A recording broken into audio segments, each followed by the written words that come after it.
Mississippi on the move. Let's go.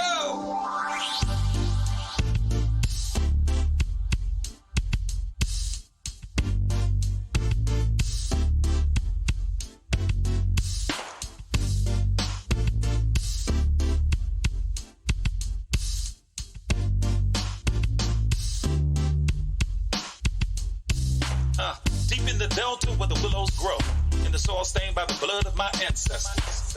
Punch bowl voices call out to my soul for justice. The wicked will reap what they've sown. Spirit of Aziz is back on the rise. Soldiers in the delta kept it alive. Time to stand up, take our place in the sun. Understand the time and what must be done. Mississippi on the move. Mississippi. Mississippi. Mississippi on the move. Mississippi. Sip. Gotta make a move and take control. Have something we can call our own. So shine your light, help the people see that now is the time for us to be free. And if you waiting on the pie in the sky, you better wake up fast. They told you a lie, cause big fields await the wide awake man. Elijah's got the master plan. Mississippi on the move. Mississippi. Mississippi. Mississippi on the move. Mississippi. Sip. Injustice, we've had enough. All of our divisions we're breaking up. Destiny has been calling us. The spirit of the Most High is guiding us. See, the time is now. What you waiting on? Quit shooting your brothers. Put your gun down. Come on. They got a cage waiting for you if you keep that up. Early graves coming to you. From that, can't raise you up. Now, Sister Ida B and Fannie Lou, check them out and you'll know what to do. But if you really want your enemy to be alarmed, read the final call. Follow Farrakhan. Mississippi on the move. Mississippi. Mississippi. Mississippi on the move. Mississippi. Sip. Mississippi on the move. Mississippi on the move. Mississippi on the move. Mississippi. Mississippi. Mississippi on the move.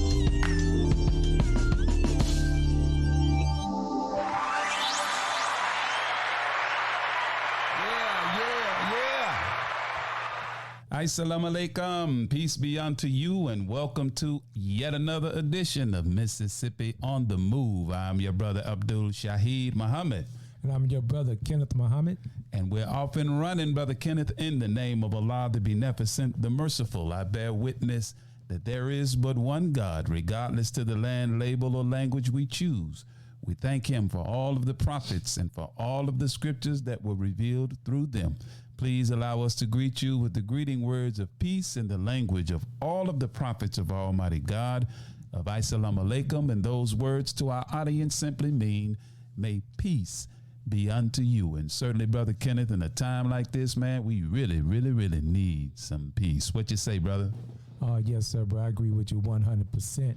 Anytime that we can offer love and peace in a world that's going as far astray as the one we're living in, that's what we have to do. We have to bring more love and unity and that positive energy in everything we do.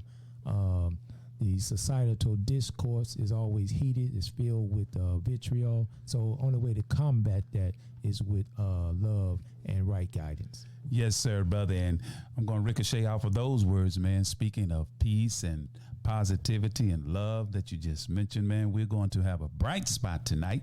We're going to be celebrating the Nation of Islam's Prison Reform Ministry. the history, the value, and the transformative power of the teachings of the Most Honorable Elijah Muhammad as taught by the Honorable Minister Louis Farrakhan and represented by his many students in the prisons throughout America. So we have a lineup for you tonight, brothers and sisters, of information. And we're probably going to have some brothers that are listening that have been the beneficiaries of the message of the Honorable Minister Louis Farrakhan while incarcerated, and the value and the transformative power and effect that it has had on their lives as they have re-entered society and have become very, very productive men and women. So, Brother Kenneth, man, there's a lot coming up, man. And hey, this is your wheelhouse right here, isn't it, brother? Well, brother, it's just having that particular experience. You know, one thing I always said, prison was something that I went through. It didn't define me, though. Mm-hmm. And so when the discussion is going on dealing with criminal justice or the prison industrial complex, having experience that, you know, you have a certain insight. You can study it, you can talk about it, all of those things, but there's no substitute for that experience. So it's something that I'm passionate about. I understand the ramifications of finding yourself one day locked up in the belly of the beast, full of despair, not knowing what the next day is going to be, living in survival mode day in and day out. So I'm thankful to Almighty God Allah for the Honorable Minister Louis Farrakhan and the Nation of Islam's Prison Reform Ministry under the guidance, under the leadership of Minister Farrakhan's student, National Prison Reform Minister, Brother Abdullah Muhammad. And while we're on that subject, November the 5th, I want to keep that out in front. Down in Holly Springs, Mississippi, we're having the 4th annual Prison Reform Gala, where we will be commemorating 32 years of service, 32 years of labor in that position as the Honorable Minister Louis Farrakhan, student, National Prison Reform Minister, a brother who has crisscrossed the country several times, a brother that you'll see always standing up for those who are incarcerated, being a voice for the voiceless. And right now, he's out there stumping the bushes, so to speak, and speaking right now, particularly to the political prisoners. We have those of us who, through what was known as the Black Power movement, were victims of the COINTELPRO, the counterintelligence program that was disseminated by the government of the United States. And many of these brothers and sisters have been languishing in the many prison houses of America for 35, 40 years, and many of them his health is obviously failing them. They're getting up in age. So it is Brother Abdullah who is out on the point and trying to bring that conversation back out, because some kind of way we've forgotten about those who has paid the ultimate price. So I'm excited about tonight's program. Stand by, we're going to get you on, okay? Yes, sir. Hold on just a minute. Seems like the phone's already jumping, brother. Yes. Chomping at the bit to get on. So let's get started. Yes, sir. Brother. This sounds like Brother James is on. I'm going to bring him in on. Assalamu alaikum, Brother James. You there, sir? Well, sir. How you doing, black man? I'm doing good, beloved. Well, great. Go ahead, sir. Yes, sir. I'm the first one they called. You are the first caller, Brother James. I knew brothers were going to be listening, man. And when we put that word out that we're going to be celebrating the Nation of Islam's Prison Reform Ministry. You are on live, Brother Mississippi on the Move. Our audience hear you, and Brother Kenneth Muhammad is here with me. Brother, how are you doing tonight? I'm doing beautiful. I'll pray due to Allah in the right state of mind, ready to resurrect people. Oh, yes, sir. Brother, just introduce yourself to the audience and tell us what was yes, sir. My name is Brother James X.C. Newcomb. I did 20 years in the Tennessee Department of Correction. Wow. I've been standing and walking my post stand for the past 20 years. For the past 30 years. I did 20 years inside of the prison, with Brother Killer. If it wasn't for him, I would have never came back into the ranks. Come on. I had fell off the wayside, and Ramadan had started, and the brother told me to come on home. And I've been there ever since. Well, he's sitting here listening that you give your testimonial, brother. Yes, sir. Well, brother, all Yes, praises sir. are due to Allah. How is your family, brother, and your how's life treating you so far? Well, after doing 20 years, when I first got out, it was a struggle. But once I started applying the teachings of the Muslim lives, Muhammad, everything just came into fruition. And I take the teaching everywhere I go. Even though I'm out of sight, but I'm never out of mind. Praises be to Allah.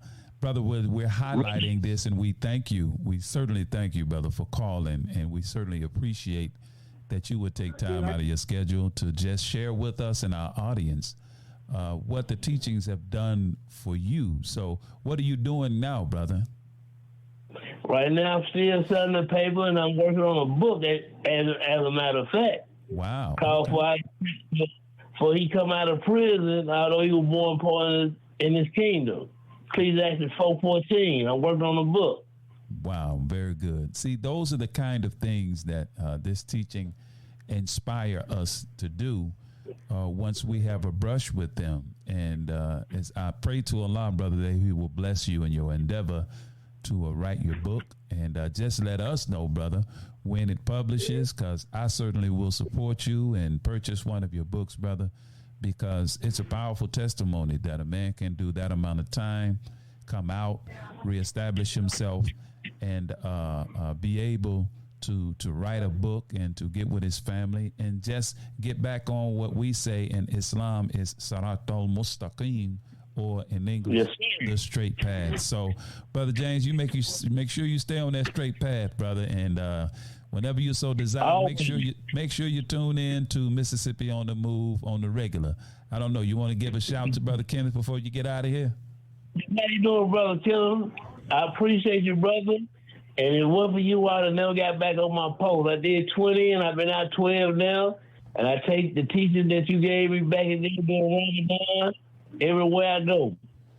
Oh, praise be to Allah, brother.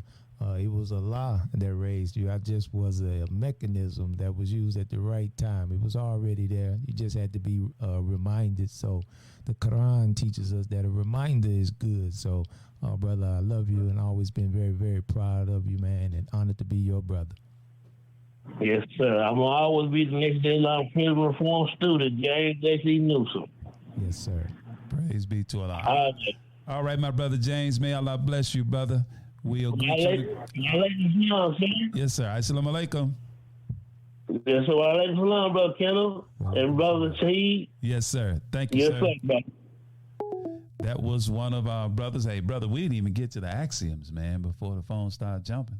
Well, you know, sometimes you got to be able to call an audible. Yes, sir. You know, and just go with it, you know. But the thing about it, with brothers like Brother James and many brothers, you know, I can just speak very briefly about myself, because most times when you are incarcerated, you lose all hope. Depending on what your time is, you know, you don't have any aspirations. You try, like I say, you're trying to make it. And then if you're serving a heavy time, you know, imagine the brothers are giving life. You know, how you begin to do that. And so you have to get your mind into a place where you can accept being caged in, accept not having, you know, your freedom and your liberties. And that's something that takes a while. And you find something to help you cope, because the penal institutions are not set up for rehabilitation. They're not set up to help you deal with the emotional stress, the emotional triggers that may have caused you to even be in there. They are basically herding you in like cattle and locking you in your cell, giving you some rudimentary freedoms, and working you as like a new kind of slave. And the industrial complex is making many of the things that we use out here for pennies on the dollar. And then if you make it out, that same job that you did 25 years, you can't even get it because they say you are ex-felon. And so there has to be something, is what I'm saying. to offset what an individual finds themselves in. And so the Nation of Islam Prison Reform Ministry is that mechanism that has caused so many to transform their lives. I think we have a caller. Yes.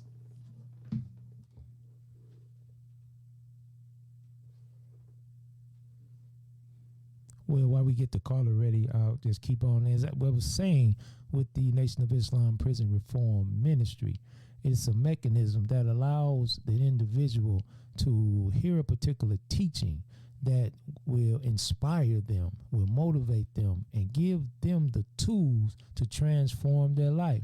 And it's very difficult because you're dealing with individuals who have been indoctrinated into a society that has allowed them to continue other than self, I would like to say. And sometimes you can promote criminality without even really trying. So the Nation of Islam Prison Reform Ministry and the primary tools that we use are the study guides entitled Self-Improvement, the basis for community development. And in those study guides, it's an intensive curriculum designed and centered around self-analysis, self-examination, self-correction, with the emphasis on the word self. So in the Nation of Islam, we're not looking at and blaming or playing the victim card. We are really analyzing and examining ourselves to correct errant behavior that more likely than not has been indoctrinated us from the environment and circumstances that we have found ourselves in. So the Honorable Minister Louis Farrakhan has stated so eloquently that true prison reform starts with the enlightenment of the inmate of who he is in reality and not what he or she has become because of the circumstances. He says true prison reform reconnects the soul to its creator, then begins to provide those human needs. Then you'll see a change in attitude, which leads to a change in behavior. Yes, sir, brother. That caller, unfortunately we couldn't get him in, some kind of connection problem. But dear brother, please try to call back, and we welcome calls from particularly brothers that have shared experiences as it relates. Brother Kenneth, the recent violence that we've seen happening in the communities, the recent violence we've seen has prompted many to call for truth in sentencing. And it rings of the 80s and 90s mantra that many political candidates use, the tough on crime, tough on crime, tough on crime, and lock them up. And I've still yet to hear, coming from those talking heads, deeper solutions to the problem. Now, this is not to say that we are against, per se, holding people accountable for their actions. But we know what happens is there's a very, very heavy-handed approach, and inordinate sentences are given by the criminal justice system, particularly to black men, and we catch the brunt of that kind of dog whistle politically, if you will. What are your thoughts, brother? Well, when you hear those kind of things, what you have to do, Brother Shaheed, is understand that prisons is as American as apple pie. America was basically founded as a penal colony.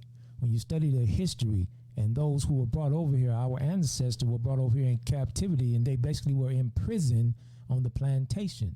Now, when you talk about law and order, if you go back to the Nixon administration, and you coming up out the Black Power movement, and what you were seeing were the consciousness. And again, J. Edgar Hoover and the counterintelligence program said that they were on the lookout for a black messiah who could do what? Unite the militant aspect of the movement.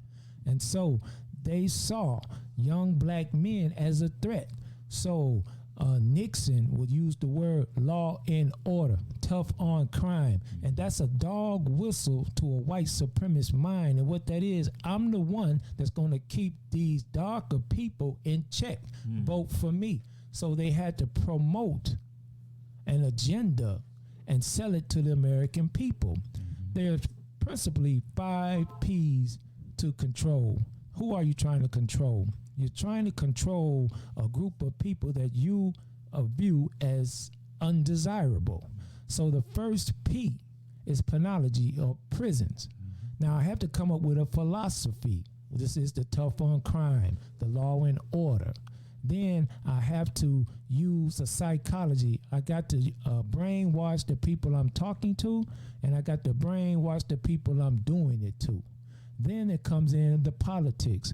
This is when you start getting those laws like 3 strikes and you're out, and all of those particular things that happened in the 90s under the Clinton administration. Understand, when Bill Clinton was running for president, he took a picture on top of Stone Mountain, and behind him he had some inmates, black inmates, and standing on Stone Mountain right up under the monument of all of those Confederate generals. This was a sign to a certain segment of the American populace that, hey, I'm going to put these, you know what, in check. Yes. And so he came in. During that particular time, the current president, Joe Biden, offered a bill. It was known as the crime bill. That's right. And then he started using these language like super predators. You can go back and check it out for yourself. And this is when they started increasing, talking truth in sentencing, as though you can incarcerate yourself out of the problems that you see. But they never addressed the root of those problems, which is access to equality, equal education, equal jobs. See, economics, poverty, all of those things come into play. But when you are trying to sell something, then you come in on the emotional wave. Let's fast forward to the events of a few weeks ago. Now you have the current mayor talking about, don't blame me. The juvenile justice is a revolving door. The court says if he had been did all of his time, he wouldn't have been on the streets. But you are the one that set up the mechanisms. And if you only have a 2 or 3 year sentence, well, generally 11, 12, 13 months, flatten that time out. So you're not being honest with the people. But the unsuspecting public are being herded like cattle. And now when they come up with these laws, who did it affect? It affected black and brown people inordinately. So you have whole communities now with their fathers, their sons, their uncles, their nephews locked up. And the number one resource in any community and any country is the human resource. So when you take out 35, 40% of the black men in North Nashville, South Memphis, Philadelphia, Detroit, then you have the youth coming up without the male guidance, and now it's a free-for-all. Look, I'm sitting here in my mind going, teach, man, teach hard. Brothers and sisters, how much more plainly can we put it? And as you were talking, dear brother, my mind went to something that our brother, student minister, Dr. Wesley Muhammad, lifted as it relates to what's at the root of the crime and violence, particularly in Chicago. And my mind also went to what's happening with the water crisis in Mississippi, in Jackson in particular. And he lifted the fact that in predominantly black communities, poor communities, the water infrastructure is so old and it's lead pipes. So you have lead-laden water being fed to those predominantly black and poor communities. You have lead paint. There was an issue here in Memphis. And the scientists and the researchers have concluded unequivocally that those who have ingested that water and live under those kinds of conditions where their systems are being inundated with lead, it affects the frontal cortex of the brain, whereas it relates to reasoning and impulse. And then they looked at those areas in Chicago. He brought the receipts. He looked at those areas in Chicago where the crime is high and compared it to the areas in Chicago where communities are most affected by lead pipes and lead in the water, and they look like twins, the maps. So when you go to the root of it, and then you take into account that many of our children are being diagnosed with ADHD and are being given psychotropic medications at very, very early ages, and a large number of our boys in particular have been given this kind of a diagnosis early in life, and then you couple that with all of the variables, brother, that you just mentioned, then that, gives it, exponentially, it creates a problem. And what we see is the manifestation of all of the environmental issues, the lead-based paint, the lead-laden water, the socioeconomic conditions, the struggle just to get access and opportunity. And when you put all of that together, brother, this is what you see. And then we are dumped into a system that says we're not going to give you a second chance. We're going to lock you up and we're going to throw away the key. So, that's right on time, brother, what you're saying. So, brothers and sisters, it's on us to take care of ourselves. And it's on us to make an effort to reach our young people that are in the institutions, our brothers and sisters that are there, because ultimately they're going to come home and live among us. So that's what the Nation of Islam's prison ministry has been doing, and that is the benefit of that ministry. And Brother Shaheed, when you look at it, I want to refer those who are listening, and I hope you all can hear me, to the Honorable Minister Louis Farrakhan, I want to say Million Family March in 2000. It was in the national agenda. And where the Honorable Minister Louis Farrakhan, now this is thinking outside the box. And this is why the Honorable Minister Louis Farrakhan is, head and shoulders above anybody in this, because he was saying that we have to look at this as a community thing. He said that we should take our brothers and sisters who are incarcerated and keep them connected to the community. Because why? Those that are out there that are groping in darkness, the brothers and sisters on the inside, who many are trying to have a sense of value. They want to give back. They want to right the wrong. And even if they have not yet learned the process of atonement, if they're connected out there, then they can talk to the little brother, the little sister, and give them guidance. And also it gives them a sense of self-worth. So in the final call on the back page, what the Muslims want and the Muslims believe, point number 5 on the Muslim want, it said that we want freedom for all believers of Islam now being held in the federal prison. We want freedom for all black men and women that is held up under death sentence in the innumerable jails in the North and in the South. Now, you would say, well, what if I ain't no Muslim? That's not what that's saying. But the point I'm making is this. The Nation of Islam's prison reform ministry has been preeminent in the mind of the most Honorable Elijah Muhammad and his principal helper, the Honorable Minister Louis Farrakhan, from day one.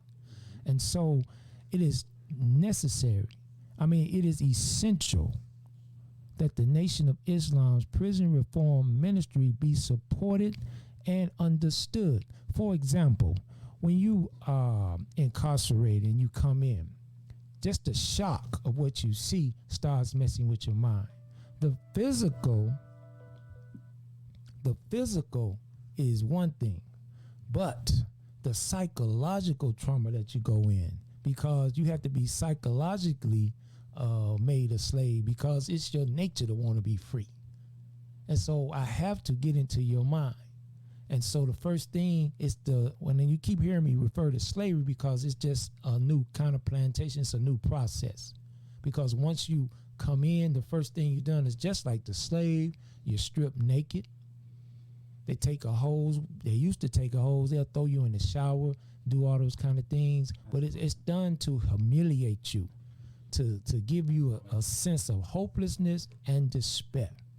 And then you're herded up. You're put in a cell, And normally the living quarters, the situation is unreal. I mean, you've worked at 201 Popular. And so when you're on lower level, that's a whole different animal. And the noise level, you know, if you've never been one of those places, it's so loud, and you hear the clacking of the doors and the rolling them back, pulling them forward, and then you start getting the war stories. Now you got other individuals trying to psych you out. Man, oh man, they're gonna send you to the 4th floor, man. Up there, oh man, you about to get it. So all of these things is going on in your mind, and you got to acclimate. You fighting your case, you're fighting for your sanity, and you're fighting for your survival. So you're a ball of emotions. And by the time you sit down there, sometimes 24 to 36 months. And again, I hate that our sister got in trouble in Russia. But when people was talking about she's been over there 9 months, this is too long to do it, I was like, you can go to wherever city you in, to the pre-trial detention center, ask some of those people how long they've been down there. And if they can get arrested and get to the judge and have a trial in 9 months, they would be ecstatic, because that's not the case. No, sir. So you sit down there all of that time, again, it's weighing on you. Now you just get 30, 40, 50 years. Wow. And you off to the penitentiary. Yes, sir. They send you to Northwest. You know, we used to call it a Thunderdome. Come on, man. Why you go to Trisdale? Run the now. list. Run the list, brother. You see South Central. You know, I ain't talking about South Central LA, but it's the same attitude there. Now these some of the slaughterhouses, you know, West High back in the day. You know, now it's Whiteville, Hardeman County. You know, when they drop you in there, you know, it's a free for all. And so in the midst of all of that, here's a individual trying to see how he's going to make it. But lo and behold, there's a beacon of light, because they are called the Nation of Islam service. And you're able to go out and hear the life-giving teachings of the most honorable Elijah Muhammad. And when that teaching get into you, man, the transformation is unbelievable.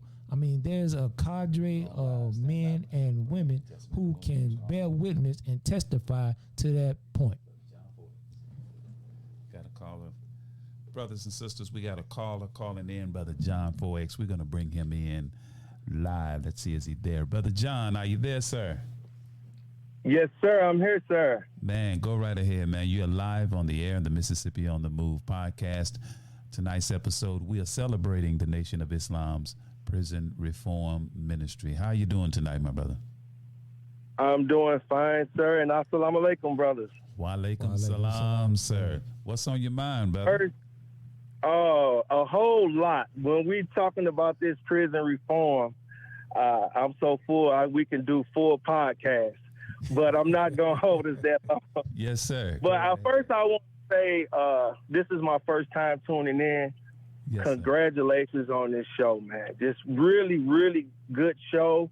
Yes, I want to make sure I get the word out. I'm having a good time with this commentary that you and Brother Kenneth are giving right now. No, praises And, to Allah. Yes, sir. And to sort of, I want to acknowledge, some people say give them their flowers or whatever, but Brother Kenneth, he was very, very instrumental in me accepting the teachings of the Most Honorable Elijah Muhammad as it is taught by the Honorable Minister Louis Farrakhan. It was Allah using him as a vehicle. And Brother Kenneth, what he doesn't talk about, because we always see the philosophical or the educational side of Brother Kenneth. Brother Kenneth was a warrior. And he was a very strict disciplinarian. When it was time to fight or throw them hands, Brother Kenneth was on front line, because we had to fight for Islam then, Yes, you know? And I would, and when it comes to teaching, you can put him up against any scholar that prison brought, whether it be the pastor, whether it be the Sunni imam, whoever they brought, whatever historian, by the teachings of the Honorable Elijah Muhammad, Brother Kenneth was just as thorough in his position in the Nation of Islam, and was able to articulate the teachings better than some people I have ever heard. And so I thank Brother Kenneth for being strong and just standing upright, you know, because I could never have gotten behind a soft leader. Yes, sir. You know? Yes, sir. If he was some type of weak, punctified brother, he wouldn't have never been able to get John Floyd. You know, I would have ran over him and through him, you know. Yes, sir. So I applied for fashioning him in a way that he could appeal to a brother like me, you know. Yes, sir. Because I had tried everything, you know. NA, AA, all type of drug programs because, you know, I was a former drug addict as well. But I'm getting ahead of myself. And so Mosque number 60, and I believe it was several brothers, but I want to say the engine of their prison reform was Andre Muhammad. Blowing us up. And Captain Andre Muhammad. All from These teachings, the brothers was there from the beginning to the end. Yes, sir. I'm talking about dedication. I'm talking about every single month. That's right. Sometimes twice a month, sometimes 3 times a month. They're there. Now, I'm 3 or 4 hours away from their home. Right. But they're consistent. They're every month. And not only that, when I got out of the prison, they gave me a job. Yes, sir. When I That's wanted key. to come to the mosque, I didn't have a car. They said, hey, go pick Brother John up and make sure he gets to the mosque.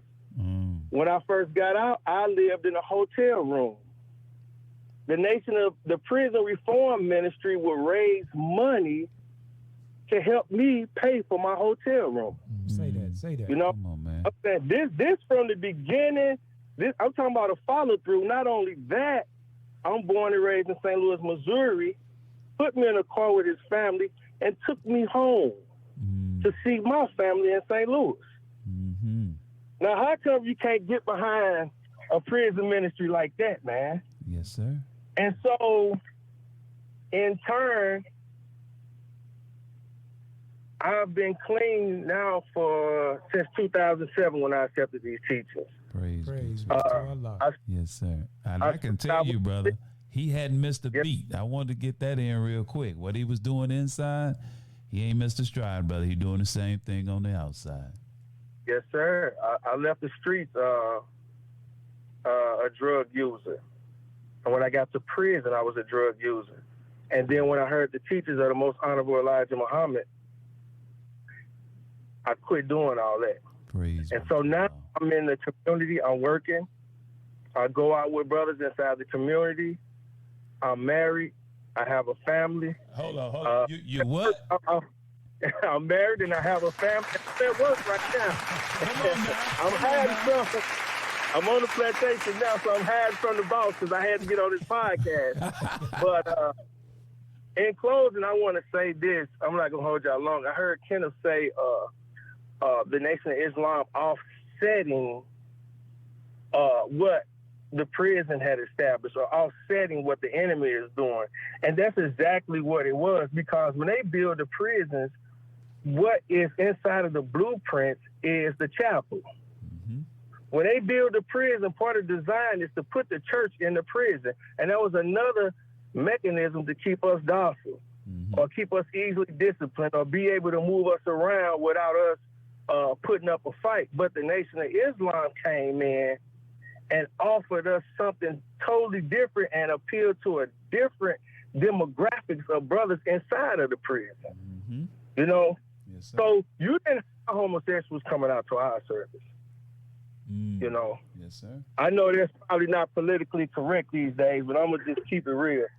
We didn't get that type of audience, but other services they got that type of demographic coming to their service, and a lot of brothers stayed away from that because of that.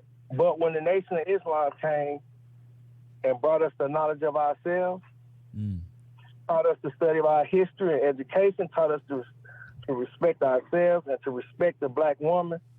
And that, as Brother Kenneth read earlier, was connecting us to our Creator, and that's what was beginning to give us the power. You know, so like I said, I'm rushing through because I'm at work. I just really wanted to call in and just give Brother Kenneth his flowers and just say a little bit about the impact that the Nation of Islam had on my life. And you know what? It's a lot of brothers who have benefited just as I have. Yes, sir. You know, it's not. I'm talking about hundreds, thousands indirectly. thousands just from little old my 60. Just from my 60,000. So this is the thing. And so Stand thank by you, just brother. a moment, brother. Stand by. I want you to go nowhere. Stand by. From Quentin Williams. It's Brother Quinn. Hold on. to accept, press 1. To send. Stand by, Brother Quinn. Stand by, please. Yes, sir. Yes, sir. Brother, go ahead, brother. I just had to catch the other call, but go ahead, sir. No, but go ahead, brother. I'm gonna end it there. And I just appreciate what your brother's doing, and Yes, keep sir. up the good work. And I will be listening, and I will be calling in, and I will be supporting this podcast and the Nation of Islam Prison Reform Ministry. Yes, sir. Thank you, brother. Brother, thank you. Thank you. Praise be to Allah. Brother Kenneth, I know that was unorthodox what I just did, but we're going to bring another dear brother in. Brother Quentin, are you there, sir? Yes, sir.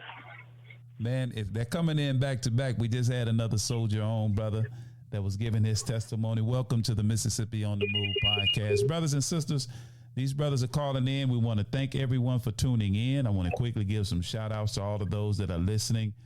Thank you for tuning in. We have on the line now Brother Quentin. I think, Brother Kenneth, you call him affectionately Q. Yeah. Assalamu alaikum, sir. Wa alaikum salam, my brother. Oh, yes, I called in because I need to give my testimony as to what the Nation of Islam did for me personally.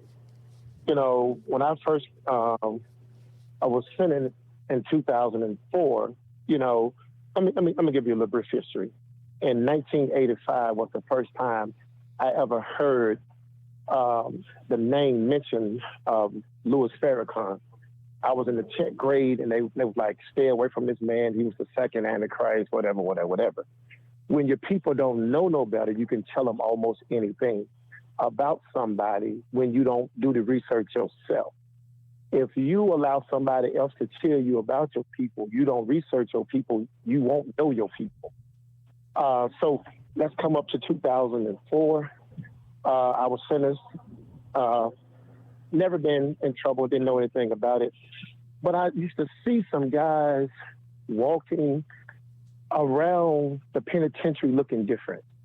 You know, before I got at the penitentiary, a new commissioner came in and made the inmates do the things that the Nation of Islam guys had been doing the whole time.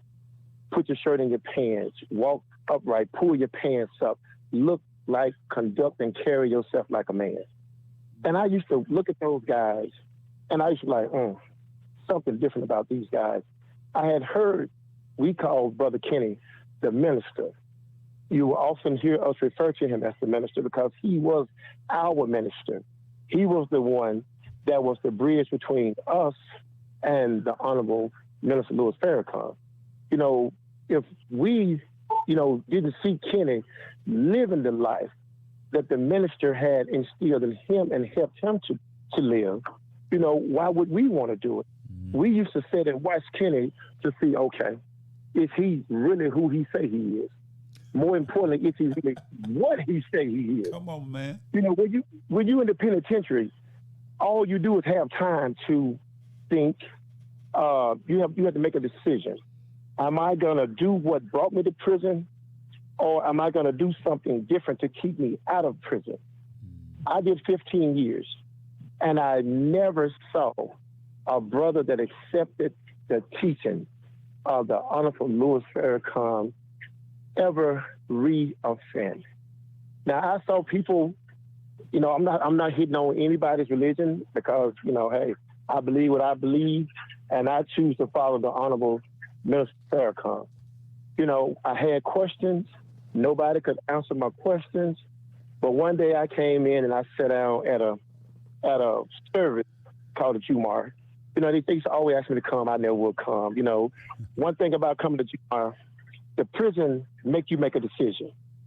What I mean by that, on Friday, Jumar, they call recreation, or on Friday, they'll run child late. The best meals are on Fridays, chicken, hamburgers, and whatnot. So I heard Brother Kenny, was the minister, say one day, can you afford to miss a meal? I'm like, okay. I thought about it. Yeah, I can miss a meal. But I went in and I sat down, and I used to listen. I never would say nothing because there was nothing to say. the minister was hitting on all points. Anything that was going on, everything was going on. It's like he was speaking to you, but the best thing about it, the reason we could relate to it, is because we was looking at ourselves as to who he was, so we could see what we could become. And I used to look at the minister, and I used to watch him, and I used to sit down and watch him, and I used to sit down and watch him, and I used to sit down and watch him. And I was like, man, this brother here, when you look at him, he had a shine, not because he's a dark-skinned brother, but because he was just different. I'm not stroking no egos. I'm just telling truth. I'm speaking truth. Yeah, I know, bro. And the brother, in my opinion, was the most powerful man. I'm not going to say inmate or convict, but he was the most powerful man that I ever saw walk the walls and the grounds of the penitentiary. The staff respected him. The inmates respected him because he first respected himself. Like the brother said a minute ago, he was a master of disciplinary now. If you was right, hey, brother, he 10 toes with you. But when you wrong, you're going to have to weigh it. Now, I never could bring a problem to him that he didn't have an answer to. And that's what we always, brother. I'm all wrong and hey, I need you to do this, brother. And see, if he was calm, he could allow you to be calm, and then he could help you find an answer to whatever the problem was. I can't end this without paying homage to another brother that used to come see about us, Brother Eric, out of Mosque number 6 out of Nashville. He used to come see about us. Now, I used to listen to how the brothers used to say, man, every time the brothers come to see about us, they can't never get in. There's always something wrong with the paperwork. But other people could come in anytime they want to bring anybody they want to just show up and come on in. That's right. But anything that's going to keep you out the prison, the enemy is going to try to keep that out of it because he got to keep you away from it. He don't want you to come in and disturb, what he got going on. And if you just sit down, it was 6 of the most powerful words I ever heard Brother Kenneth, say, accept your own and be yourself. And I went back and I used to look at it. What you mean accept your own and be yourself? I am myself. But at the time, I really didn't know I wasn't myself. Somebody else had made me to be something other than what I was. And, think about it. When you look at the 400 years of history that we've been taught, hey, when we going to be ourselves? That's why we need the prison ministry to come in and to see about us. That's why we need this program to enlighten us, to educate us, because as I said earlier, we don't know us. And until we, think about it, we had never seen anybody speak truth to power as a black man like that. And then, like I said, in the institution, that man that was speaking truth to power was Brother Kenneth. And, I'm like, okay, why they going, who is he? And he can do and say, but when he was right, what can you do and say when you're right? It ain't the fact that, hey, and like I said, when I got under Brother Kenneth wing, I said it, I got under his wing, his leadership. Because think about it, he was the leader, but he had a leader. And see, being that, I used to hear him say, I inspired to be the man. That the man, the Honorable Louis Farrakhan, inspired me to be. I want to be that man. But Brother Kennedy didn't know we wanted to be him. I'm talking about some of the toughest of the tough, some of the baddest of the bad, the ones that they said was irredeemable, was no use, couldn't nobody use them, you couldn't find no good in them. We wanted to be him. Now, beautiful. I say it, I thought I was somebody. I was running with an affiliation, and I called a few shots, but I saw the minister calling real shots. When I said the minister, I'm talking about Brother Kenneth calling real shots. when I saw the head of the organization going to Brother Kenneth for instruction, for guide. I'm like, hold up. If I'm following somebody, No, they ignore that, brother. Keep it going. Keep it going. I'm sorry about me rambling. No, I'm that's just all so right. passionate. No, sir. Brother. I'm You're so not rambling. passionate. I'm just so passionate about what it is that the prison reform ministry is not only has done, but what it's doing. When Brother Kenneth came out and he hit the streets, you know, he put that work in. Every time I'm looking at brothers, I'm in Phoenix, Arizona, and I see brothers out here. There's 110, 115, 120 degrees out here putting that work in. Why can't I give back? Because somebody gave me. Come on, man. The Nation of Islam did not forget about us. The Nation of Islam came to see about us. Yes, sir. So I don't care where I see them. I would never denounce them. I would never forsake them because they saved me from myself. Come on, man. I'm not worried about anything else because as long as I stand on what the minister is teaching, I don't see no wrong. You can't say no wrong when it comes to the big minister. That's the big minister being Minister Louis Farrakhan. Yes, sir. My personal minister is Brother Kenneth. Come on, man. You can't say no wrong because I don't see no wrong. You know, until you can prove what you say, I prefer that you don't say nothing. Come on. Because one thing I know for certain and two things I know for sure, ain't nobody putting the work in that the Nation of Islam prison reform is putting in. Yes, sir. Think about if they let them come in like we supposed to be in, that would be the solution to that problem if they let the brothers teach what it is the Honorable Louis Farrakhan is teaching. That eliminate 90% of your problems right there. Yes, right, sir. I agree, brother. Think about it. Bear with I'm me. going to say this and I'm going to wrap it up. Yes, I'm going to say this and I'm going to wrap it up. I heard Brother John say he was on drugs. If you want a drug, sit down and listen to Minister Louis Farrakhan. That'll get you high right there. If that don't get you high, you ain't going to move. Yes, Now, with that being said, I'm gonna sit back and enjoy the rest of the program, yes, and I'm gonna part with this here. Assalamu alaikum, brother. Wa alaikum salam, brother Q. Man, thank you for that testimony, and thank you. Sit back and listen, brother, and give your family our love and greetings. Thank you, sir. Yes, sir. All right, assalamu alaikum. Brother Shaheed, if I may, Of course, brother. I'm just thankful to Allah to having heard the Honorable Minister Louis Farrakhan when I did. I, like so many, were just trying to make it. And I went into a Nation of Islam service. And the first week, the brother was teaching hard, Brother Asbert Muhammad. May Allah be pleased with him. And the next week, he showed a tape with Honorable Minister Louis Farrakhan. And the minister said these words. And it's like he was talking to me. I mean, the room went black with nobody there. It was just me and the minister. You know, he's on TV. And he's saying, there is no human being that cannot be redeemed.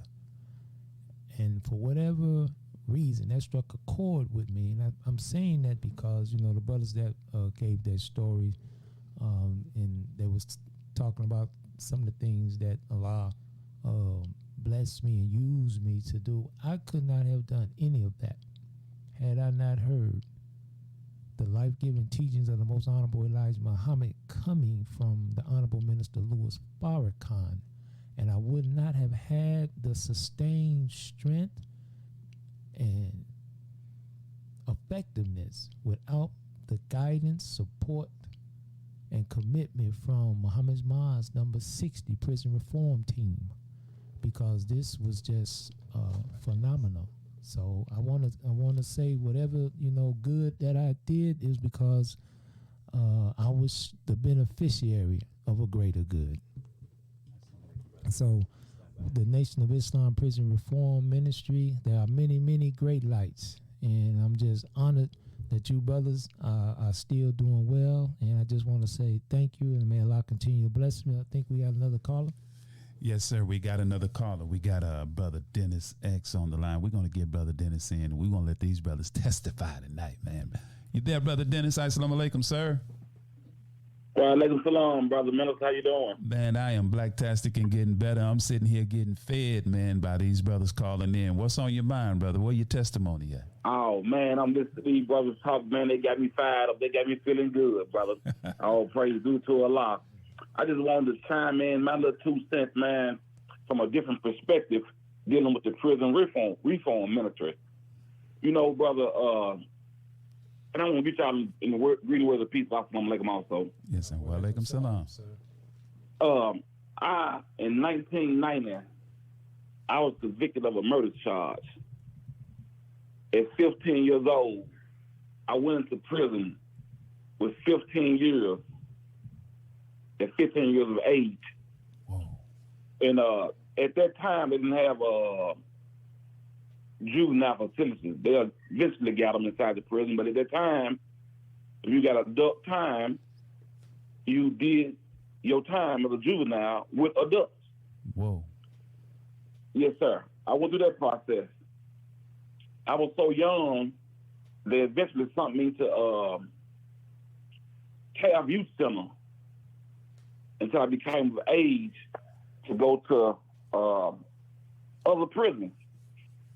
But in between that time at Calf Youth Center, was a brother by the name of Mario McDowell. His uncle was back in the prison, and he had came into Islam. Mm-hmm. We didn't know the difference between Nation Islam or Sunnah. And he's teaching us through letters to be a Muslim. We didn't know much about it. We just know don't eat no pork and don't mess with no white women. He told us. But anyway, we went on with that, and I eventually went to Brushy Mountain. You know, my family grew up in poverty, so I didn't have the blessing of a radio or TV. At that time, I didn't know the difference, so the brothers always give me the Baladi newspaper at Brushy Mountain. I'm on maximum security now for a ride that took place at Calf Youth Center. Long story short, brother, I want to address a curious issue dealing with juvenile offenders because I was one. Mm. And I want to talk about how the Nation of Islam transferred me and helped me. But I want to give you a little ground work first about who I was and what led me to prison. Not so much about the particular crime, but about the traumatic situation that I was in as a youth my whole life. Go ahead. We hear the adage that hurt people. Mm-hmm. But the underlying to this message is most crime goes back to childhood trauma. Mm. For example, God can take my life right now if I tell one lie. At 9 or 10 years old, my dad used to fight my mother. Mm. When I got old enough to help her, I started hitting him in the head with shoes, throwing salt and pepper at his eye, all the rest. I would come back. I came back home one day. I fell out of my grandma's house. Mm-hmm. The man took a 22 long, 6-shot 22, took all the bullets out, left one in, made my casket out of a kettle drawer, put the gun to my head, spent the barrel, put it to my head, pulled the trigger. I'm still here. He walked off. Childhood trauma. Wow. We would be running around the Orange Mound. My mama, we had no phone. We never had a car. You out doing truants, the police come by you, pick you up. If you call your parents, you can go home. But since you ain't got nobody to call, you go to jail. Damn. I walked by a stolen car one day as a youth. I never stole a car. I don't know how to steal a car. Got convicted of auto theft just because I couldn't have nobody to call to come get me. Childhood trauma. Mm. my dad gave my mama, a man smacked mama on her butt at a liquor store in Orange Mound. She came back and told him. And instead of him handling the business, he gave her the gun and told her, you better go shoot that Indian. She didn't know how to use a gun, but, you know, she did what he said and went down there and pulled the trigger on the gun while it was in her purse, and instead of shooting the man, shot herself in the leg. Childhood trauma. Every year, brother, my dad made, my stepfather, the one who put the gun in my head, he made good money back then. He was a foreman of a construction company. Well, of course, my mother and father didn't manage no money. So we did good all spring and summer and fall. But when the winter came around, when he wasn't working, we didn't have the same resources. So every winter, our lights would be off. I'm just giving you about childhood trauma, and I want to get up to prison reform, man. So I ain't gonna hold y'all, but I got to get this out. Go ahead, brother. We were so poor. P-O-O-R. We weren't that type of poor. We was poor. Just P-O. Come on now. We was you got poor folks. Sugar Poor water folks, po. but we was poor. Sugar water. Running man. sit in the car from next door neighbor. Come on. If we went fishing or hunting, what we caught, we ate. Mm-hmm. Literally, not if we caught a baby fish or a big fish, it got ate. If we caught a turtle or snake, it got ate. Damn. We was that poor. Yeah, it's real talk. One of them. I'm gonna get into this prison ministry thing, but I want to give you a perspective dealing with childhood trauma and how it leads to criminality to where it go unaddressed. It just puts through the system because it's an extension of slavery. They ain't trying to help you or rehabilitate you or reform you. American and slavery go hand in hand. That's right. Like apple And pie, like the candy. prison system is just an extension of it. Our life was off so bad, my dad would be a hole in the wall and made a fireplace, open up an old fireplace that was once closed. My mama used to sit in front of that fireplace every day, rocking, reading the Bible, and to us, and she had a nervous breakdown. I watched her do it. I'm the oldest child. She had a nervous breakdown. People say I was bad, but look, I wasn't bad, brother. Mm. My mama we used to have, like people cooked back in the old days, and they had this tin can that when they cooked, they put the grease in it. Mm-hmm. So she would put the pork grease, the chicken grease, whatever, fish grease, all in there. Bacon grease. And then she would use the same grease or same oil to do my little sister hair. Mm-hmm. And of course, when you get in the sun and start sweating, you smell like fish, chicken, and pork. Mm. So when you checking my little sister at Hannah Elementary and Mary, not gonna fight you. Childhood trauma. I ain't fighting because I'm bad. I'm fighting to protect my sister because we're in a bad condition. Dang. You know, but I ended up in prison at 15. Went 10 years without no visit. More trauma, man. Ooh. The only thing that saved my life, brother, is God. And I ain't perfect. As God is my witness, the only thing that saved my life was a Nation Islam. I hit Lake County. The brother told me, "It's like you Nation on you sooner." I said, "No, I'm Muslim. I ain't put no Kalima Shahada or nothing. I'm Muslim." The brother told me to go to Nation Islam service and go to Sunnah service. I went to both. He said, now you go join what fits your nature. You know, the brother snapping and popping and standing post and militant and discipline and clean cut. But I got to admit, I just had come out the phase of a Hawaiian six, so I still had long braids back then, you know. Mm-hmm. So I said, I want to join the Nation Islam. Yeah, I thought I was, fly. I said, I want to join the Nation Islam. Mm-hmm. The brother said, you take one step toward Allah. Allah going to take two towards you. But you cannot be an FY with those braids, brother. You got to cut your hair. And he said, you got 72 hours to make a decision. I cut my hair the same night. Mm. And I began to study. My poverty allowed me to study more in prison because in there, everybody's had TVs, radios, etc. Get on the phone. I couldn't call nobody. Have nobody to call. I couldn't watch TV. I ain't have no TV to watch. So all I could do was just begin to study, engulf myself at 17, 18, and 19, engulf myself, submerge myself into the teaching. I know brothers make me make me learn 5 words a day to incorporate into my vocabulary, write them so you can spell them. This is Nathan Long inside the prison reform program, helping me. The first minister I was up under was a brother by his name was Prince Mahdi. That's his name. And he would teach us all day, every day, walk around and out just teaching. I go stand out with him just teaching. And then eventually they shipped me to Turner Center. So we was going too hard there. When I got to Turner Center, I finally met somebody from the outside. And that was Minister Abdul Majid Muhammad, man. At the time, the student coordinator was Brother Ryman X, and first officer was Brother Lewis X. 2 great legendary brothers who fought. You can't have Nathan Lum in prison without a legal department. Them 2 brothers right there, Mahdi fought some, but Ali and Ryman X, they took everybody to court. They took, from the warden on down, they took them to court to help get established the Nathan Lum inside of prison.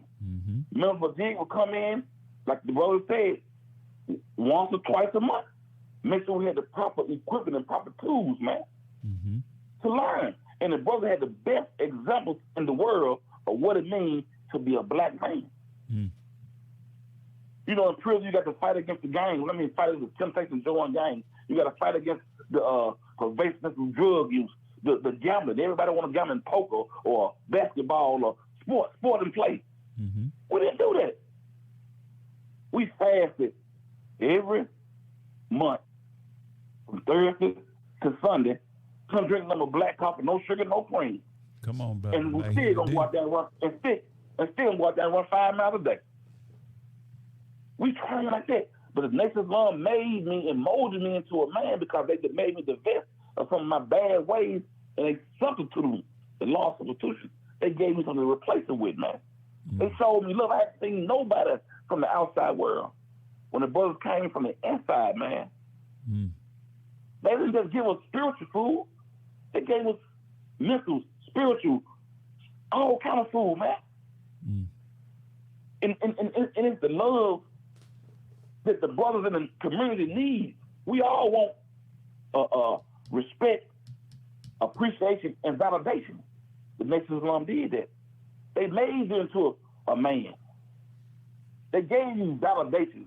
They showed you the word, man, ye are all God's children of the Most High God. They did it. Many are called, few are chosen. Be of the chosen ones. They did that. They did that. Yes, sir. The Nation's Long Prison Program, man, and I don't know its culture. If people down south could replicate what March number 60 up in Nashville did, the Nation's Long will grow at another rate, and the brothers in prison will be more transformed, because when you rehabilitate somebody and address their human needs, it's not a stop and go mission, man. You got to continually guide them from the beginning and lead them to the ending. Right. You don't abort the process. That's what time I got left, because I don't want to hold y'all too long, brother. Come on, man. We ain't said nothing. Okay, all praise. We control this, brother. All praise. Do to a lot. That's what I want to hear. But I didn't want to overstay my welcome. But we need, I personally, I'm saying me personally, because how it helped me. Man, I'm like the previous caller, Brother John was saying, I got a wife, kid. My kid got Muslim. I ain't never ate pork, and I ain't perfect. But that makes it long. I ain't worked with nobody but myself since I've been out. You know, and that's a blessing, man. I got a college wife. I didn't get her talking niggerish. I got her talking to the Nation's Mom. She talking about college stuff and talking about this. I learned from the Nation's Mom. And I was able to use that knowledge, wisdom, understanding to benefit myself and my family, man. Yes, sir. Yes, sir. The Nation's Islam is what the incarcerated needed, because they got the trauma got to be addressed. Yes, I mean it. Let's do Farrakhan in the diagnosis. He talks about it in the FOI books, the where you got to go inside of a person and not be a therapist. The therapist talk too damn much. You got to be someone who's listening to someone who's been wounded, so that they can be healed.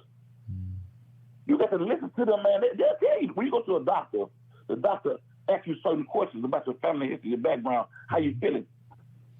So he can know where to go with it. He don't go in just telling you what's wrong with you. He diagnoses you first. That's right. And that's what makes his arm does, man. When you're up on a competent minister, captain, and lieutenant, they diagnose you first. Come on. And then they prescribe the teaching to you in a way that's suitable to your recovery. Come on, man. And that's what I love, man.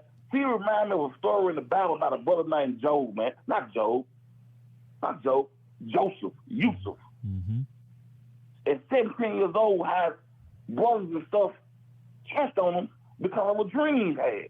Mm-hmm. He had a dream that he said that he seen the sun, the moon, and 11 stars bowing down to him, man. That's right.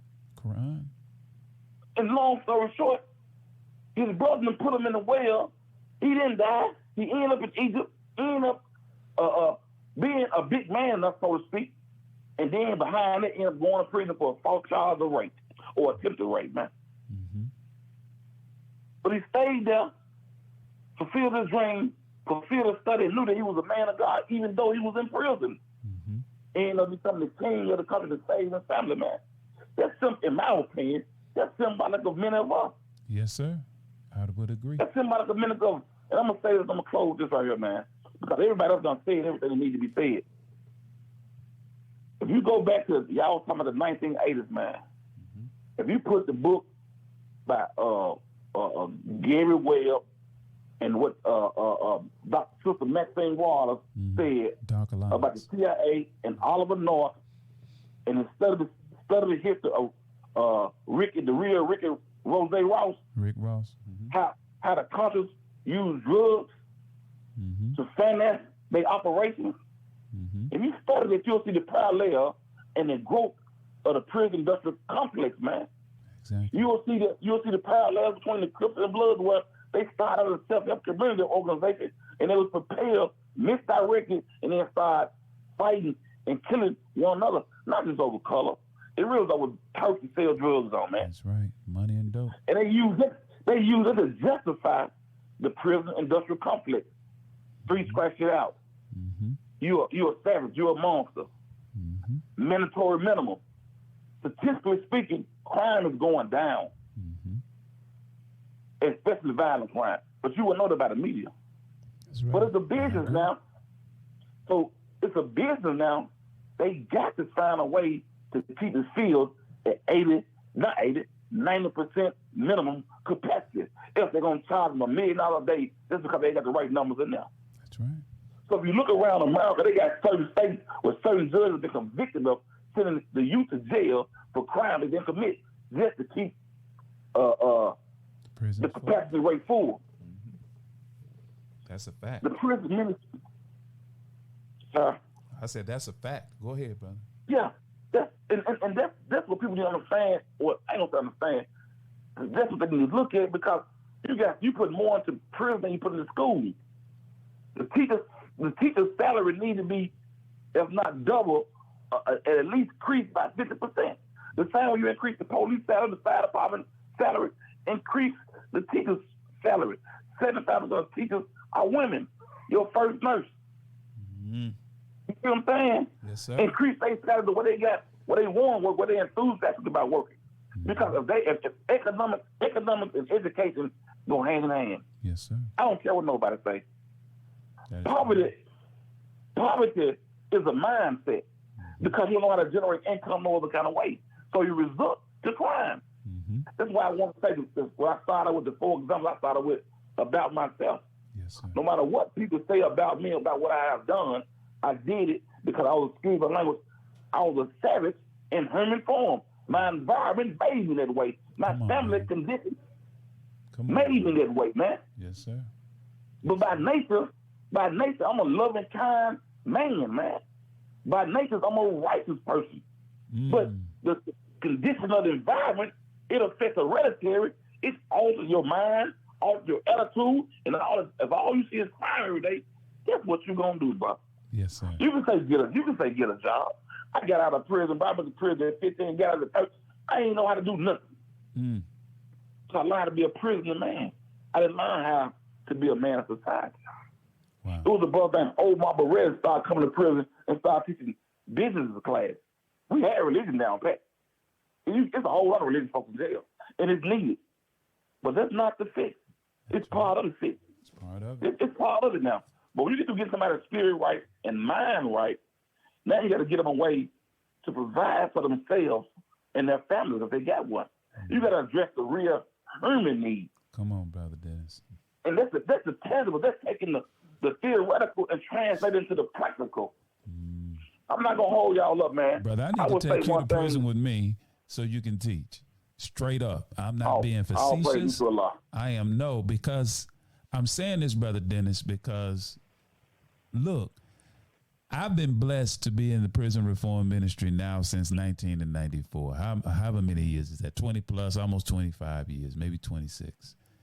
And having not ever been incarcerated, having been exposed to men in that environment for that length of time has given me a very, very strong affinity to them. Yes, sir. And I can relate because you're talking to men. They not finna stroke your ego. They not finna stand up. No. So what you have to say to them has to be very, very practical, very, very applicable to the circumstances that they are currently in. You have to speak to the reality of their now. And that's what I hear coming from you, brother. And I have always opined or stated the opinion that the best suited people to go into the institution and fish out the lions that are in those dens are the lions that have come out and been blessed and touched by this word to reform their lives and go back in. And in my estimation, dear Brother Dennis, listening to you, and just like this brother sitting across from me, you two are the best suited men to go into the belly of the beast and go get our family. That's all I'm saying, my brother. Yes, sir. Yes, sir. Yes, sir. Brother Dennis, I can promise you, brother. Go ahead. No, I just said, brother, I'm ready. Yes, sir. We ready for you. Just say the word and we got you. You know, I'm telling you, brother, just ask Ken. I'm your brother, and my job, brother, is to point the direction that your heart is in for this mission and help you go in that whatever direction that is and wherever you fit in the grand scheme of things of going after our people. So, hey, whenever you ready, brother, we ready. We stand ready to aid and assist in whatever way we can. All praise God. And I thank you, Brother Andre, because I have heard about you over the years coming to the prison system. You, Brother James X. You know, any brother having a 1 time, 20 times to meet you, it's essential, man, because y'all bringing a glimpse of light. Yes, sir. Into layers of triple darkness, man. Mm-hmm. It's dark. You know, you got to think about it, man. It's like me, I talk loud now. But when you go in prison, they're young at 120 pounds or whatever, at best, you learn to throw your voice because everybody's not loud. You can't be too, back then you couldn't be too passive. You couldn't be too soft. They'll read the wrong way. So you got to look, man. Hey, you got to speak up. You know, so, but some of those behaviors, like, that's what I love about Brother Tim. I tell him all the time. He was the only, I had an opportunity I went over 12, 13 different prisons. Only prison I missed was the walls. I've been to every prison. That's not important. But he was the one of the, we can call him minister because that's what he did. He ministered unto us. But he was one of the brothers that he didn't lead with, especially for the minister. He was antagonistic. He wasn't hostile. And I'm going to say this and I'm going to get off. I learned from him to lead with finesse, not with aggression. You get more with honey than you do with the opposite. You see what I'm saying? Catch more bees with honey. Yeah. But a lot of the previous brothers, they had a lot of time and they taught the teachers real hard and real well, but it was laced with anger, frustration, and even hatred from a different perspective. And at a young age, that affected me a lot. You see what I'm saying? Yes, sir. So, and I use that to justify certain things that really, as you continue to study or the teaching of most under Farrakhan, you evolve into a mind of not just a brother, but of a God and understand that Maxwell Muhammad came to set justice for both. Yes, sir. You know, one had a superiority complex, one had an inferiority complex. He come to set the balance down, to bring one down and raise one up, but he come to bring justice for both. That's right. But if you got an inordinate amount of anger in your heart, anger blinds you. You see what I'm saying? I know Yes, y'all sir. know this. Yes, sir. I'm just feeling myself. Go But ahead. anger blinds you. Audience Then listening. you start masking your hurt and pain using the teachings to justify your own hatred instead of dealing with it, man. It took me years to start dealing with my own engrams and my own triggers, man. It took me years. I didn't know I had them, brother. Wow. And you know, you didn't know. I didn't know. And then you start, oh man, this is why I'm like this. Oh, this was going on. Oh, this was reminding my childhood trauma. Oh, this is why I don't like that. Yeah, once you can remove the trauma and the engrams in an honest way, man, you can grow, and God can really begin to use you then. Man, he using Because you right now. You're a clean vessel, man. He using you right now. Brothers and sisters, you are listening at a man who at the tender age of just a baby, 15 years, went into the institution, was basically chewed up and basically spit out. But God saw fit to shine light on this brother, and listen at him now. Yes, sir. Listen at him now. This is the transformative power of the teachings of the most honorable Elijah Muhammad. Brother Dennis, brother, look, I got to give it up to you. May Allah continue to bless you. May Allah continue to keep you. Always know that Brother Abdul Shaheed is a brother to you, and you already know Brother Kenya, brother. But whenever you're ready, brother, look, we'd be glad to have you. And may Allah bless you and your family. And brother, thank you for calling tonight, man. Thank you. Yes, sir. Thank so y'all, very brother. much. Thank y'all for seeing the great work y'all doing, brother. Assalamu alaikum. Yes, sir. Wa alaikum salam. Brother Kenneth, look, man, I guess we got to take a break, brother, at some point. Hold on. What happened here? Now, okay, we good. I hope can everybody still hear us? If you can, type 1, because we're going to take a break. And we're going to get off the gas pedal for a minute. We're going to come back because we got to give some commercial breaks. And but Brother Kim, man, this got me on a high, man. This Brother Dennis, he just laid it out. Brothers and sisters, we'll be right back after these commercial messages. All right.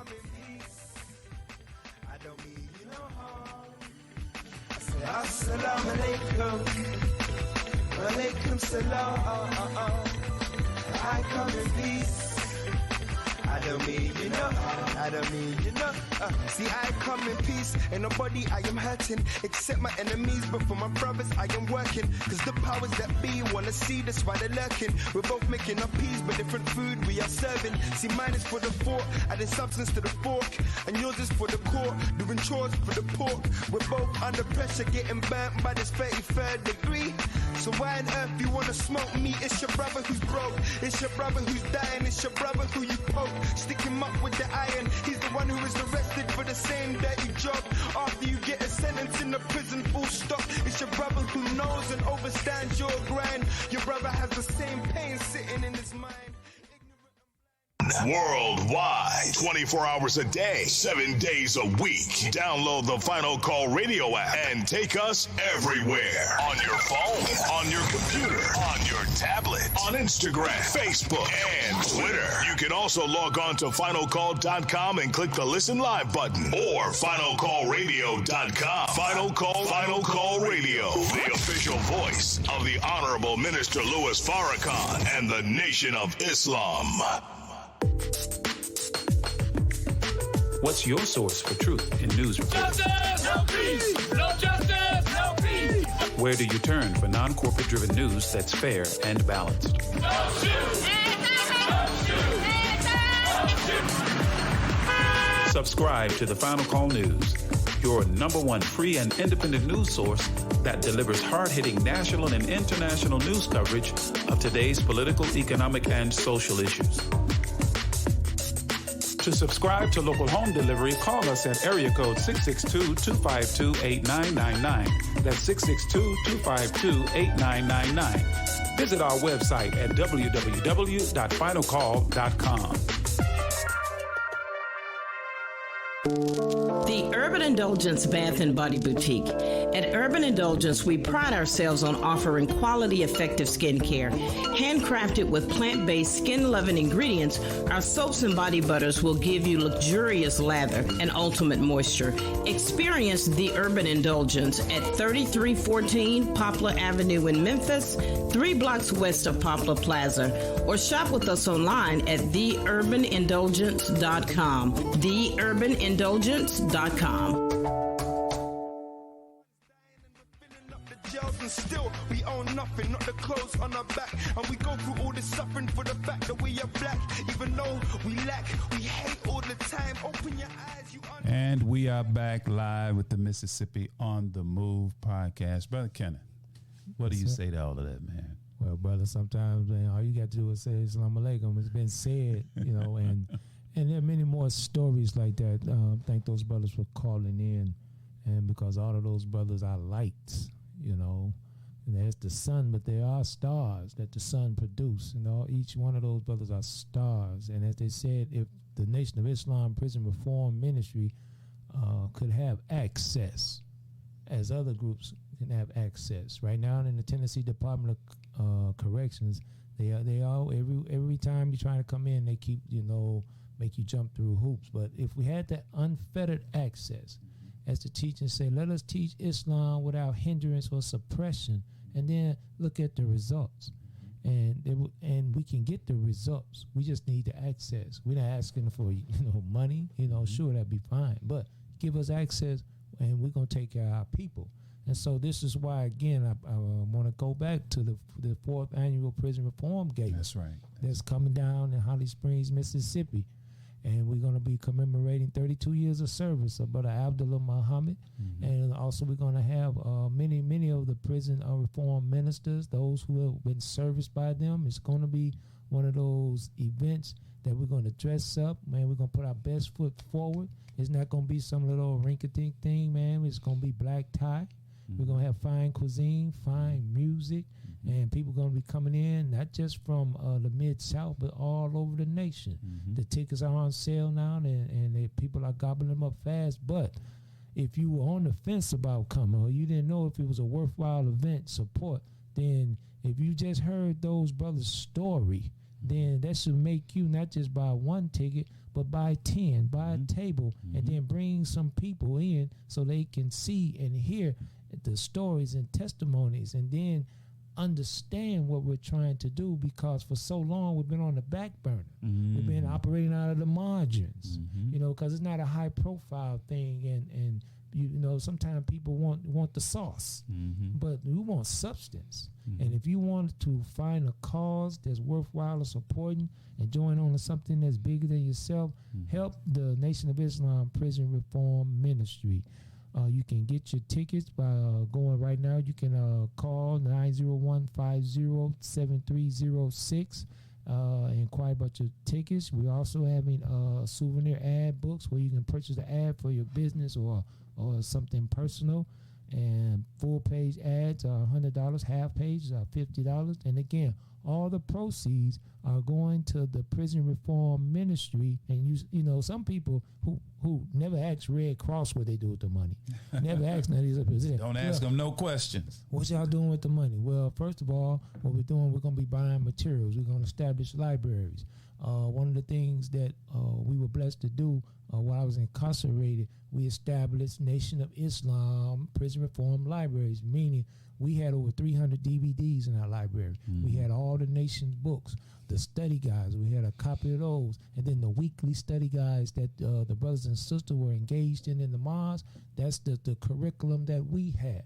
So we had all 52 weeks of the time and what must be done.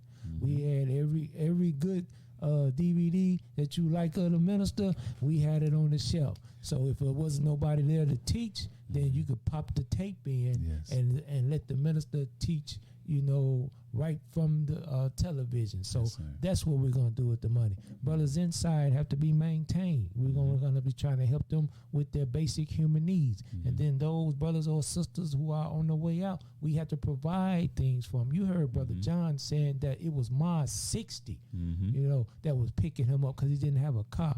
He was renting out a room in a hotel. And if you're not working, you know you don't have the money. But guess who took care of that? It was the prison reform ministry of that mosque. And it's just a beautiful example. And we want to highlight all of these stories because there may be different mosques and study groups or different individuals, you don't have to be in the nation, who are looking to do something in that regards, because we all know somebody that's locked up. Yeah. We got family members. Everybody got a family member probably. And in our communities, these men and women are coming back. So we got to be taught and trained how to service them properly. And the Nation of Islam Prison Reform Ministry is the vehicle that can do that. So come on out, family, and support a cause that's worth supporting. And I know this is on your mind, so while I got the mic, I'm going to say it. Saturday, yes, sir. We're going to be heading down where? Down to Senatobia, Mississippi, because we got the annual, I forgot what year this is. Building Power Summit, year 6. Year 6, Building Power Summit, the Black Liberation Movement. You know, you got that Lion in the Delta with a Patrick Lumumba down there, Crystal Denise, O'Shea Academy. I know my boy Tone gonna be coming in. Carl Tone gonna be coming in. You gonna have his queen coming in doing the exercise and everything. Yes. Man, I probably Brother Omar Baruti will be there. Dr. Jeffrey Fruitrail. The list goes on. So Brother Kareem. Oh yes, can't forget about our brother Kareem, and many, many more are gonna be get together at this Black Power Summit. So if you're not doing anything Saturday and Sunday, come on down to Senatobia, Mississippi. We're going to be broadcasting live there one day. We're going to get mobile. Mississippi's on the move. Is on the move again is what you're saying, brother? Yes, sir. That's what I'm saying, Big Ock, as they call you back in the day. Yes, sir. But I'm saying don't rush, brother, because brothers and sisters, we're going to extend a little bit tonight because, you know, like I said, we run this. And if my brother got a few more minutes, I don't want to rush off the air. The testimonies are just jaw jumping, and I'm glad. I thank you for saying the sisters too, because our women are incarcerated, and just like the brothers, there are sisters out there that I didn't go to a woman's prison, but our sisters need servicing too, because the enemy is locking our women up, just like he's locking up our men, and we have opposition, brothers and sisters. In my 20 plus years. Over 25 years of being in the prison reform ministry for Muhammad Mosque number 55, now in Holly Springs, Mississippi, we learned that there was an active effort by government. Senator Durbin, Senator Kirk, and Senator Peter King, they endeavored to have the Nation of Islam specifically removed from all federal prisons, because the prison that I service and still service is a federal prison, and they worked to try to get us out of that institution. So we want you to know we got opposition, as Brother Kenneth has said clearly. We need your support, and this is a very, very worthy ministry. So we're not going to extend it too far. I just wanted to make sure we got the last bit in. Brothers and sisters, thank you all for tuning in. Any parting words from you, Brother Kenneth? No, sir, brother. I just want to thank all the brothers that called in and all the listeners. And if you didn't catch it or you just caught part of it, normally Brother Shaheed, he edits and makes sure everything's good. Hopefully before the night over, first thing tomorrow, we're going to post the complete podcast of tonight, so you can listen to it. And if you enjoyed it, get the podcast, and share it with someone, because they need to hear these stories. They need to hear what was said, because it's going to take us. When I'm talking about us as black people, man, to solve our own problems. So once again, thank you. And thank you, Brother Shaheed, for having the audacity of having your own platform. Our own platform. Hey, this is a family platform. And that we can get our stories out. We got to get them out, Brother Kenneth. And in the coming days, brothers and sisters, I want to announce we need support and financial, because I've been doing this just straight out of my pocket and the general donations of the believers of the Holly Springs, Mississippi Study Group, that those that have been donating and helping. But we want more support, and a partial of the support will be used for our ministry in Holly Springs, as well as all of our ministries, including the prison reform. We also want to make sure, brothers and sisters, you support those that support us. Support the Urban Indulgence Bath and Body Boutique. Just log on the www.theurbanindulgence.com. They support us, and we want you to support it. Also, we want to make sure brothers and sisters in Holly Springs and in the surrounding cities immediate to Holly Springs subscribe to the Final Call newspaper. We will deliver it right to your door. Just call us at 662-252-8999 if you would like a subscription to come to your home. And of course, tune in to the Mississippi on the Move podcast every Thursday from 7 p.m. till 8:30 p.m. And don't miss us this Saturday at 5 p.m. We will be hitting the air. We will be broadcasting live from Senatobia, Mississippi at the 6th annual Black Liberation Movement Building Power Summit, along with another brother who is partly responsible for Mississippi on the Move, our brother Patrick Lumumba Alexander. So, Brother Kenneth, we're going to land the plane tonight. Brothers and sisters, thank you for tuning in, and we're going to leave you as we came before you with the greeting words of peace of Assalamu Alaikum. Mississippi on the move. Let's go.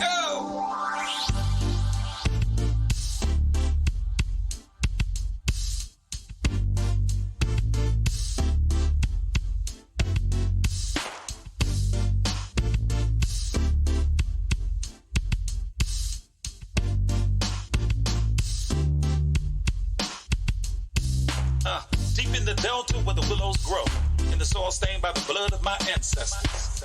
Punch bowl voices call out to my soul for justice. The wicked will reap what they've sown. Spirit of Aziz is back on the rise. Soldiers in the delta kept it alive.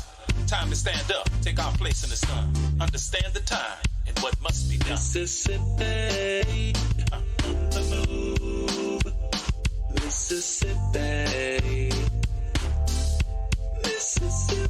Mississippi on the move. Mississippi. Gotta make a move and take control. Have something we can call our own. So shine your light, help the people see that now is the time for us to be free. And if you waiting on the pie in the sky, you better wake up fast. They told you a lie, cause big fields await the wide awake man. Elijah's got the master plan. Mississippi on the move. Mississippi. Mississippi. Mississippi on the move. Mississippi. Injustice, we've had enough. All of our divisions we're breaking up. Destiny has been calling us. The spirit of the Most High is guiding us. See, the time is now. What you waiting on? Quit shooting your brothers. Put your gun down. Come on. They got a cage waiting for you if you keep that up. Early graves coming to you. From that, can't raise you up. Now, Sister Ida B and Fannie Lou, check them out and you'll know what to do. But if you really want your enemy to be alarmed, read the final call. Follow Farrakhan. Mississippi on the move. Mississippi. Mississippi. Mississippi on the move. Mississippi. Mississippi on the move. Mississippi on the move. Mississippi on the move. Mississippi. Mississippi. Mississippi on the